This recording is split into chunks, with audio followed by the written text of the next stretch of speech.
Hello views எல்லாருக்கும் வணக்கம். நீங்கள் இந்த சேனலுக்கு ஃபஸ்ட் டைம் இருந்தால் மறக்காமல் சப்ஸ்கிரைப் பண்ணிக்கோங்க. அப்படியே பக்கத்தில் இருக்கிற பெல் ஐக்கானையும் ப்ரெஸ் பண்ணிக்கோங்க. இன்றைக்கி இந்த வீடியோவில் நம்ம கல் உப்பு பற்றின ஒரு முக்கியமான பதிவு தான் பார்க்க போகிறோம். ஜென்ரலாக உப்புன்னு எடுத்துட்டோன்னா அதில் இப்போ மார்க்கெட்டில் ஏகப்பட்ட வெரைட்டிஸ் வந்துடுச்சு. லைக் இந்த பிளாக் சால்ட்டுன்னு சொல்லிட்டு, அதாவது கருப்பு உப்பு, அப்புறம் இந்துப்பு, அப்புறம் அதுவே தான் ஹிமாலயன் ராக் சால்ட்டுன்னு சில இடங்கள்ல அவைலபிளாக இருக்குது. அப்புறம் இந்த நார்மல் கல்லுப்பு, அதாவது ஒயிட் கலரில் நம்ம ரெகுலராக யூஸ் பண்ணுறதுன்னு சொல்லிட்டு, இந்த வீடியோவில் இந்த வெள்ளை உப்பை எப்படி பயன்படுத்தணுங்கிறத பற்றி பார்க்க போகிறோம். அதாவது ஜென்ரலாக இந்த பேக்கெட்டில் வாங்குகிற இந்த ஒயிட் கலரில் இருக்கக்கூடிய கல் உப்பை ஒரு இரும்பு பேன் எடுத்து அதில் கொஞ்சம் கொஞ்சமாக ஆட் பண்ணி நல்லா இது மாதிரி படபடன்னு பொரிகிற அளவுக்கு ஃப்ரை பண்ணி அதை தனியாக எடுத்து வச்சுக்கலாம். ஸோ இந்த உப்பை ஏன் வறுக்கிறோன்னு பார்த்தா, இதை மேனுஃபேக்சர் பண்ணும்போது இது வெள்ளைப்படுத்துறதுக்காக இதில் நிறைய கெமிக்கல்ஸ்லாம் ஆட் பண்ணியிருப்பாங்க. ஸோ அப்படி ஆட் பண்ணக்கூடிய அந்த கெமிக்கல்ஸ் எல்லாமே இது மாதிரி ஃப்ரை பண்ணும்போது அதெல்லாம் எவாப்ரேட் ஆகிடும். ஸோ அதனால நம்ம எப்போதும் இந்த உப்பை குறிப்பாக இது மாதிரி இரும்பு சட்டியில் ஃப்ரை பண்ணி தான் நம்ம சமையலில் சேர்த்துக்கணும். ஸோ இது மாதிரி இரும்பு சட்டியில் ஃப்ரை பண்ணும்போது அந்த இரும்பு சத்துமே இந்த உப்பில் ஆட் ஆகிக்கும் நமக்கு. ஸோ இது மாதிரி உப்பை நம்ம வறுத்து சமையலில் சேர்த்துக்கும் போது இந்த தைராய்டு மாதிரியான இஷ்யூஸையும் நம்ம சரி பண்ணிக்கலாம்.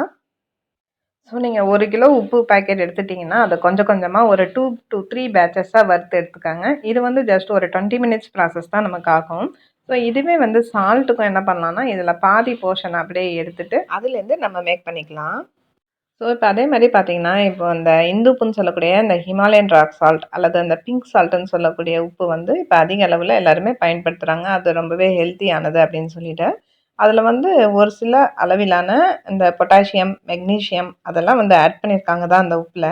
பட் ஸ்டில் பார்த்தீங்கன்னா, ஒரு நாளைக்கு நீங்கள் அந்த 1 கிலோ உப்பு எடுத்துக்கிட்டால் தான் நம்ம உடம்புக்கு தேவையான மெக்னீஷியமோ இல்லை அந்த ஃபாஸ்பரஸ் மாதிரியான பொருட்களோ நம்ம உடம்புல சேரும். ஸோ அதனால ஒரு நாளைக்கு 1 கிலோ உப்புன்றதும் நம்ம எடுத்துக்க போகிறதில்ல.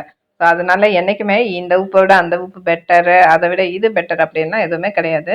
ஸோ நம்ம ரீஜனில் எந்த உப்பு அவைலபிளாக இருக்குதோ அதை நம்ம உணவில் தாராளமாக சேர்த்துக்கலாம்.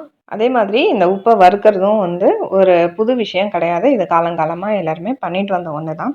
நடுவில் இதுக்கான ஒரு புரிதலும் தெளிவும் இல்லாததுனால நம்ம தவறவிட்ட ஒரு விஷயம் வேணால் இதை சொல்லலாம்.